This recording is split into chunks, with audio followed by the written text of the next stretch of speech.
Hey. Hey guys, it is Michelle or Jay. Welcome to my channel, the channel where we talk about thrifting, fashion, and we get our style on, but not for expensive, but for cheap. Welcome to my channel.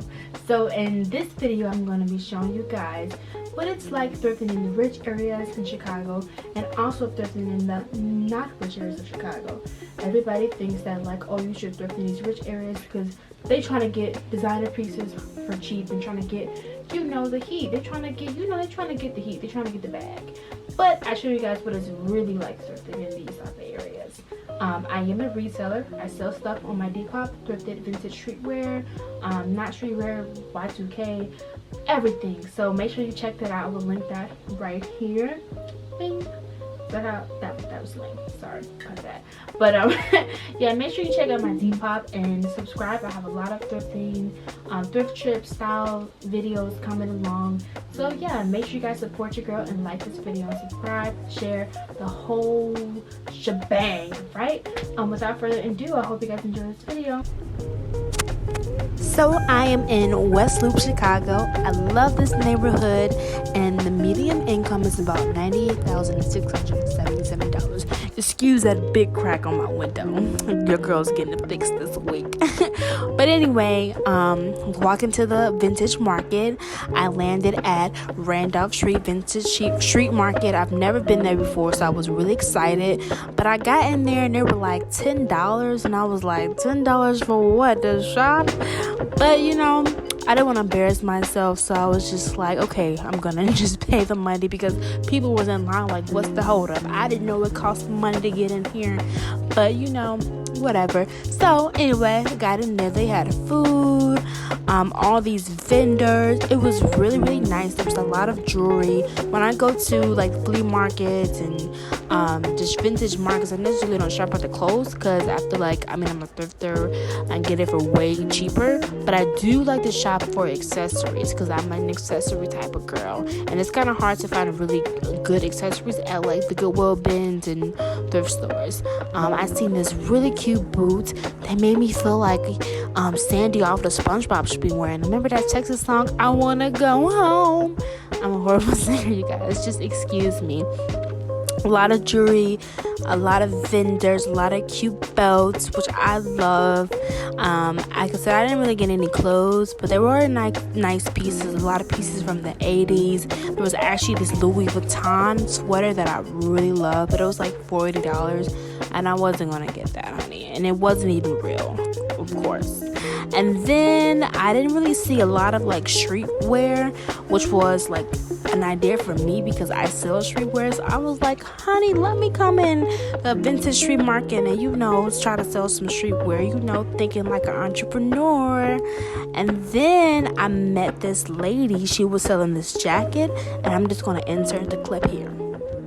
Items that have had their day and nobody's really loving them anymore, and they need a little rehab, kind of like a house. Yeah, for sure. It's just remixing them, looking at colors, looking at patterns.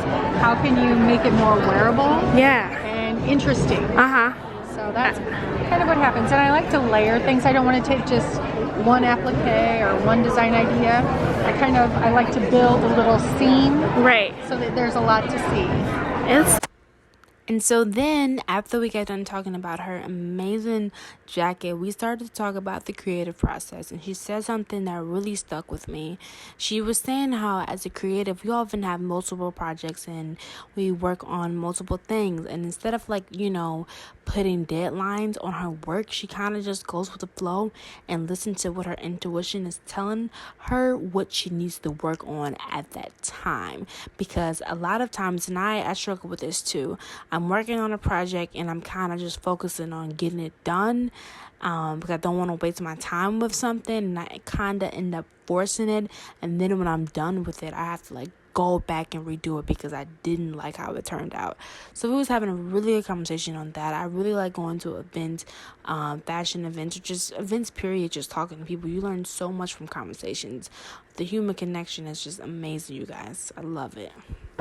Next, I found myself at the Goodwill, which is only about a 5-minute walk from the vintage market. Now, everybody thinks, oh, if you go to the Goodwill, if you go thrifting up north or rich areas, you're gonna find like really good things. And although you do find some designer things, everything is like super expensive. And I think in Chicago, thrifting is kind of oversaturated in the city, and a lot of people are reselling, so it's really hard to get, some really good cheap finds that you can sell. So I literally found nothing. As you can see, the price range for things was just like way out of my target range for reselling. I did find this nice like Y2K Dooney and Burke purse, but it was just too expensive, and I'm just like, no, let me just get out of this. So then I headed to Gary, Indiana, which is about 30 minutes away from Chicago, and the median income is $27,458. I like to shop at Gary because I like to go to the flea market and then also the Goodwill outlet. As soon as I stepped in, I saw this vintage bike that I was like, wow, like that's pretty dope. And just like walking into the vintage market, it's just like really, really dope. It's a different type of feel, like a community feel. Some of the old heads are like playing spades, eating at the little cafe in there. And then it's just like they had old school music in the background, and it was just like a really like, I don't know how to explain it, like a nostalgic type of feeling, like a dope feeling. That's why I kind of like being in more. I'm not gonna say like the hood. I don't know. But it was just like a really, really dope feel. Everybody's just trying to hustle. Everybody's just trying to sell things. When you go to flea markets, this one was really small, but when you go to flea markets, you can pretty much negotiate anything. They definitely sell like a lot of fake stuff, like purses and everything like that, but it's fine, right?